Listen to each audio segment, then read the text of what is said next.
ओशो के विचारों से पूरी दुनिया परिचित है, लेकिन हमें ओशो के विचारों के साथ ही ओशो के बारे में जानना चाहिए। ओशो का जन्म 11 दिसंबर 1931 को मध्य प्रदेश के कुचवाड़ा में हुआ था। उस समय ओशो का नाम चंद्रमोहन जैन था। ओशो को बचपन से ही दर्शन में रुचि थी।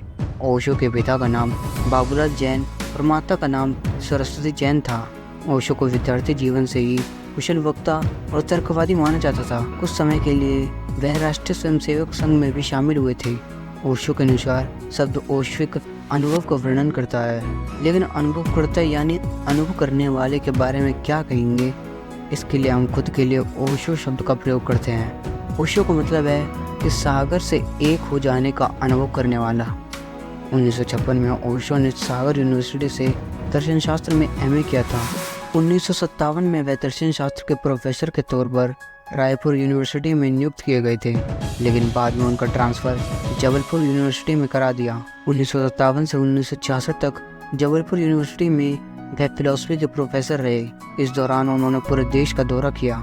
आइए जानते हैं जिंदगी को नए रंग रूप या कुछ अलग मायनों में परिभाषित करने वाले ओशो के विचार। अगर आप सच देखना चाहते हैं तो ना सहमति और ना ही असहमति में राय रखो।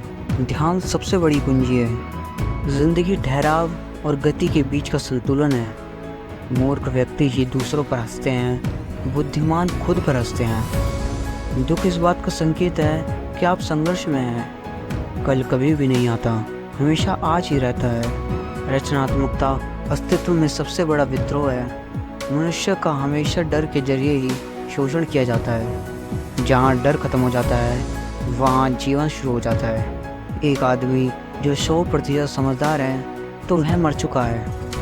आप वही बन जाते हैं जो आप अपने बारे में सोचते रहते हैं। ज़िंदगी कोई मुसीबत नहीं है, बल्कि यह तो खूबसूरत तोहफा है। चिंता करने का मतलब है ईश्वर की व्यवस्था पर शक करना। खोजना है तो ज़िंदगी खोजो, मृत्यु तो वैसे ही एक दिन खोज लेगी।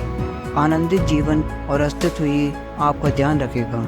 अगर आप तुलना करना छोड़ दें तो निश्चित ही ज़िंदगी बहुत खूबसूरत है।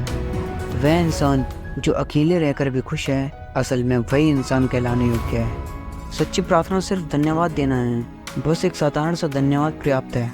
जब प्यार और नफरत दोनों ही ना हो तो हर चीज़ स्पष्ट हो जाती है। लोग दुख से बचने के लिए सुख से बचते हैं और मृत्यु से बचने के लिए ज़िंदगी से बचते हैं। पुरुष जितना प्रेम शब्दों में प्रकट करेगा, उससे कई गुना ज़्यादा स्त्री मौन में प्रकट कर देगी। प्रेम तब खुश होता है जब वह कुछ दे पाता है। अहंकार तब खुश होता है जब वह कुछ ले पाता है। अतीत का अनावश्यक रूप से बोझ ना लें। आपके द्वारा पढ़े गए अध्यायों को बंद करते जाएं। बार बार वापस जाने की जरूरत भी नहीं है।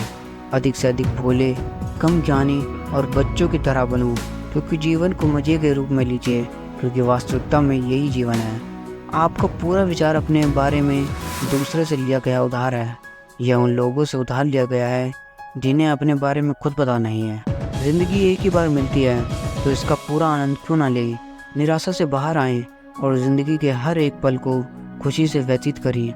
श्रद्धा मूल्यवान है। पत्थर पर है या परमात्मा पर, यह गौण है। पत्थर पर भी हो सकती है और तब पत्थर भी परमात्मा का काम देने लगता है। मैं किसी से बेहतर करूं, क्या फ़र्क पड़ता है। मैं किसी का बेहतर करूं, बहुत फ़र्क पड़ता है। जीवन त्रासदी नहीं है, ये एक हास्य है। जिंदा रहने का मतलब है कि हास्य का बोध होना। सारी शिक्षाएं व्यर्थ हैं, सारे उपदेश व्यर्थ हैं, अगर वे तुम्हें अपने भीतर डूबने की कला नहीं सिखाते। मनुष्य खुद ईश्वर तक नहीं पहुंचता है, बल्कि जब वह तैयार होता है तो ईश्वर स्वयं उसके पास आ जाते हैं। परिणाम पाने के लिए आसानी से आगे बढ़ते रहो। भगवान के आदेश से ही सभी कार्य पूरे होते हैं। प्यार की सर्वश्रेष्ठ सीमा आज़ादी है।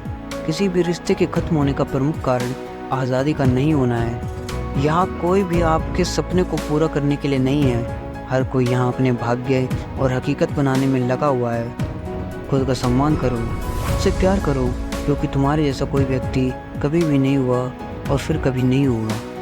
यदि आप किसी से प्यार करते हो तो उसे पूरा अपनाओ, सभी कमियों के साथ, क्योंकि कमियां भी इंसान का एक हिस्सा हैं। सिर्फ आपके पाप ही आपको दुखी कर सकते हैं, जो आपको अपने आप से दूर ले जाने का प्रयास करते हैं। ऐसी चीज़ों की अनदेखी करना ही बेहतर होता है। आत्मज्ञान एक समझ है कि यही सब कुछ है। ये बिल्कुल सही है।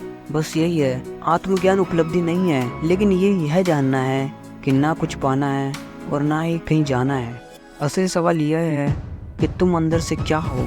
अगर तुम अंदर से गलत हो तो तुम जो भी करोगे उससे गलत ही होगा।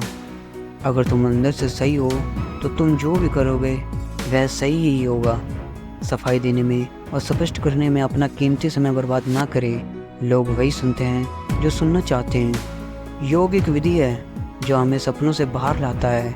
योग एक विज्ञान है जो हमें यहाँ और अभी होना सिखाता है। संसार सुंदर है क्योंकि इसे ईश्वर ने बनाया है। जो संसार को गंदा करता है वह भगवान का तिरस्कार कर रहा है।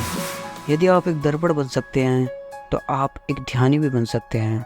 ध्यान दर्पण में देखने की कला है और अब आप में कोई विचार नहीं चलता, इसलिए कोई व्याकुलता नहीं होती। जिस दिन आपने सोच लिया कि आपने ज्ञान पा लिया है तो आपकी मृत्यु हो जाती है, क्योंकि अब न कोई आश्चर्य होगा, न कोई आनंद और ना ही अचरज। अब आप मृत जीवन जिएंगे। धन्यवाद।